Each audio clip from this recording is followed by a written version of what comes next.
Hi friends, ఈరోజు ఎంతో టేస్టీగా ఉండే బీరకాయ పప్పు చేసుకుందాం. ఎలా చేయాలి ఏంటి అనేది ప్రాసెస్లోకి వెళ్ళిపోదామా? ఒకసారి ఇలా చేస్తే మళ్ళీ మళ్ళీ చేసుకొని తింటారండి, అంత గ్యారంటీతో చెప్తున్నాను. హాయ్ ఫ్రెండ్స్, నేను మీ శృతిస్ మంత్రాకి స్వాగతం అండి. ఈరోజు మనము బీరకాయ ఇంకా టమాటాతోని పప్పు చేసుకుందాము. బీరకాయ ఒకటి కట్ చేసి పెట్టేసుకున్నానండి. ఒక 150 గ్రామ్స్ ఉంటుంది బీరకాయ. టమాటా 3 టమాటోస్ అండి కట్ చేసి పెట్టేసుకున్నాను. అలాగే పచ్చిమిరపకాయలు అండి, మీరు కారం ఎంత తింటారో దాన్ని బట్టి స్ప్లిట్ చేసి పెట్టుకున్నాను. కొద్దిగా కరివేపాకు కూడా పెట్టుకున్నాను. అలాగే కందిపప్పు ఇంకా పెసరపప్పు 2 ఈక్వల్ క్వాంటిటీలో వేసేసి పప్పు ఉడకపెట్టి పెట్టేసుకున్నానండి.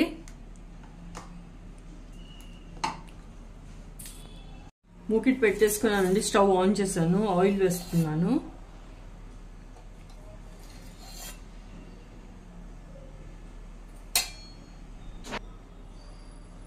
ఆయిల్ హీట్ అయిందండి, ఆవాలు వేస్తున్నాను. అలాగే కొద్దిగా జీలకర్ర వేస్తాను. ఇంగు కూడా వేసుకుందాం. పచ్చిమిర్చి ఇంకా కరివేపాకు అండి.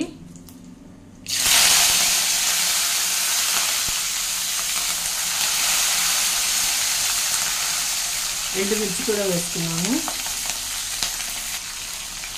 పసుపు వేస్తాను. ఇది మిక్స్ చేద్దాం. ఇప్పుడు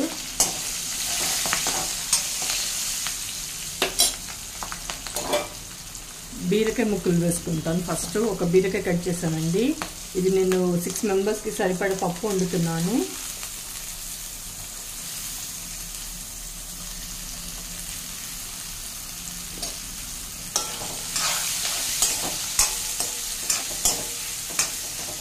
నేను ఇక్కడ ఆనియన్ కానీ అల్లం వెల్లుల్లి కానీ వేయట్లేదండి, వేయకుండానే చేస్తాను.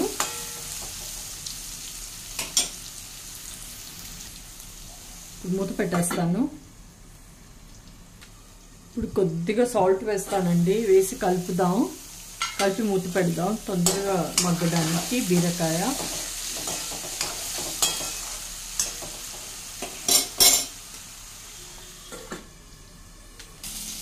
ఒకసారి మూత తీసి చూద్దామండి, ఒకసారి కలుపుదాం.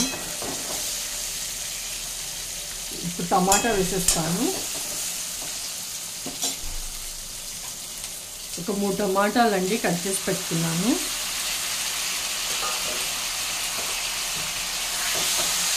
దీంట్లో చింతపండు వేయొద్దండి, టమాటా పులుపు దీనికి సరిపోతుంది.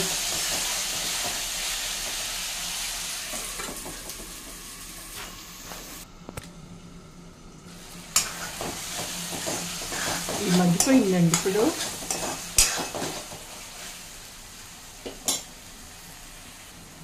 ఇది పెసరపప్పు ఇంకా కందిపప్పు వేసేస్తానండి ఇప్పుడు ఇందులోకి.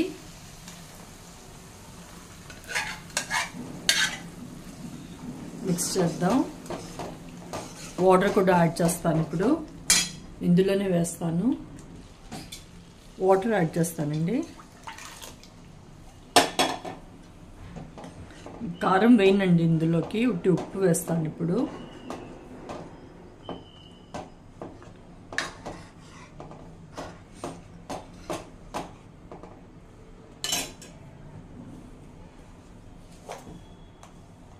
స్పూన్ 1 స్పూన్ వేసుకున్నాను.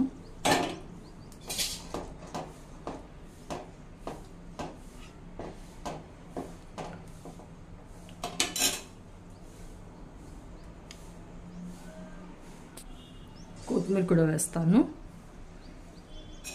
ఇది మిక్స్ చేద్దాం.